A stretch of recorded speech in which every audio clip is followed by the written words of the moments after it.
Mr. Henry, do you understand the offer that the state is making to you? As to all the charges that you're facing, the maximum possible penalties are as follows. Life in Florida State Prison, followed by life in Florida State Prison, followed by life in Florida State Prison, followed by life in Florida State Prison. A shocking update in the double murder case linked to YNW Melly has just dropped, and it's turning heads everywhere.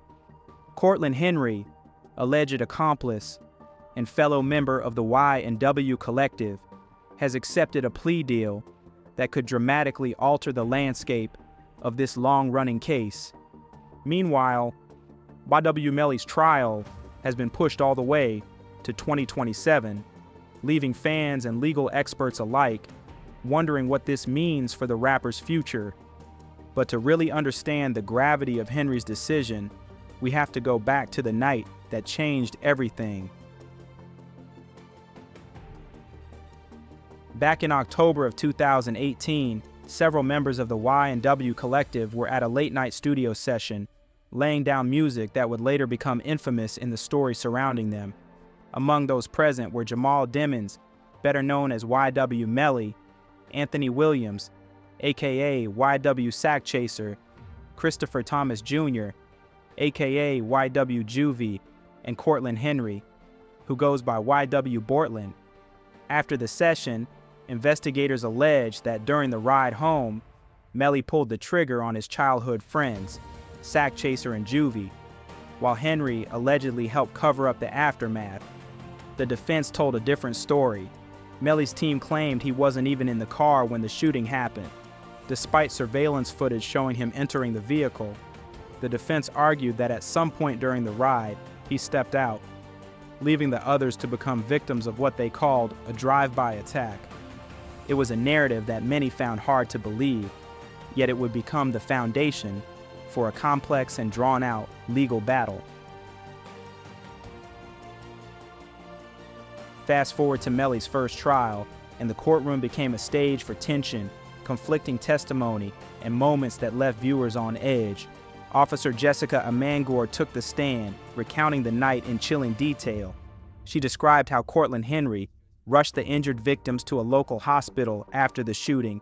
The victims were unresponsive, surrounded by multiple bullet holes, and in obvious pain, groaning and moaning as first responders struggled to assist them.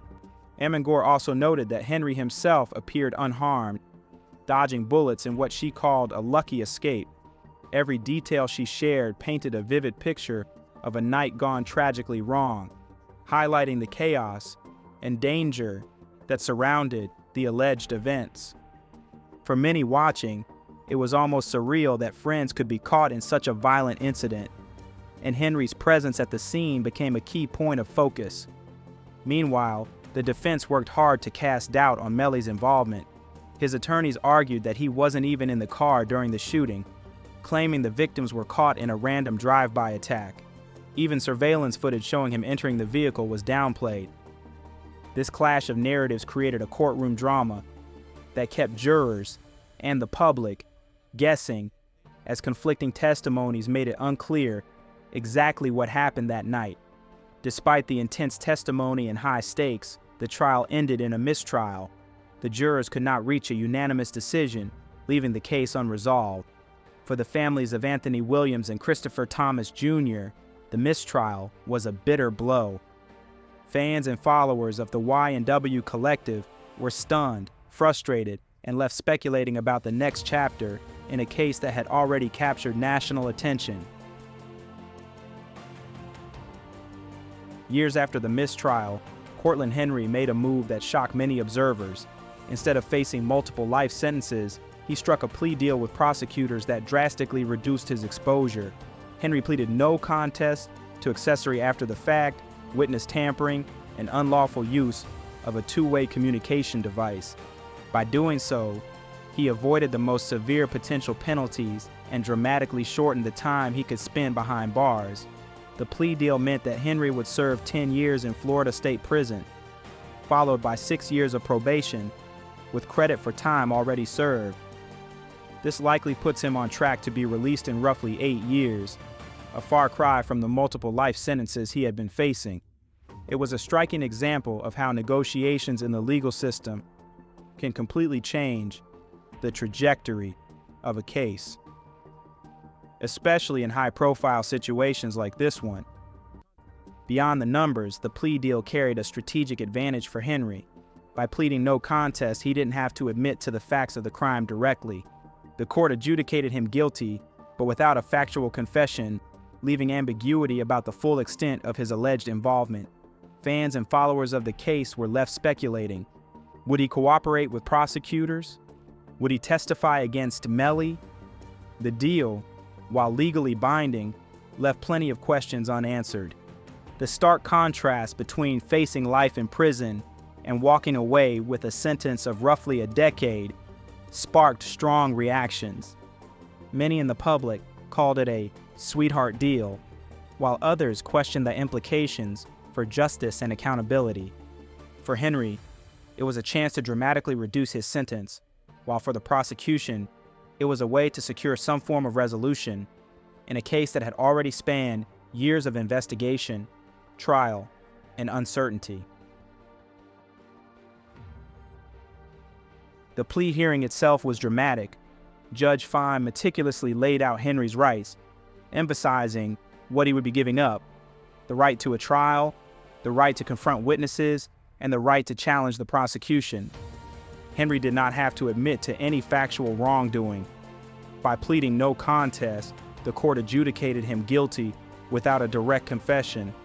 This kind of plea, while legally binding, keeps the details of Henry's alleged involvement under wraps, leaving fans and observers wondering how much he will actually reveal, if anything. Legal experts suggest Henry may not provide much information to prosecutors even during the proffer, the official session where he could share evidence or testimony.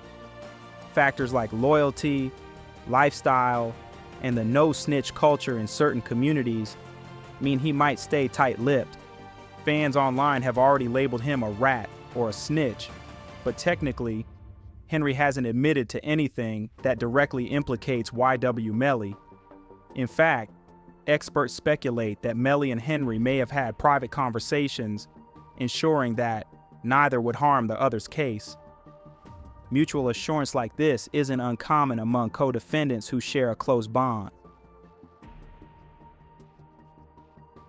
So what does Henry's deal mean for Melly?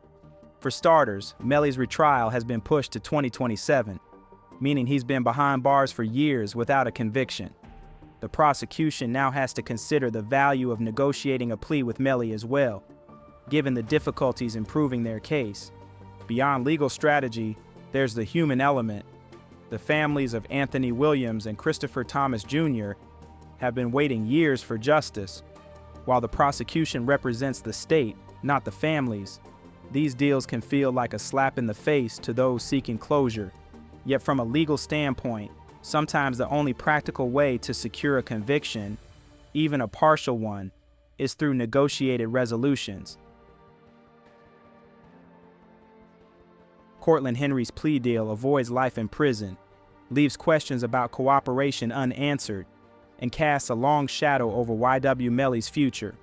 Fans and families alike are left grappling with a mix of relief, frustration, and curiosity about what comes next.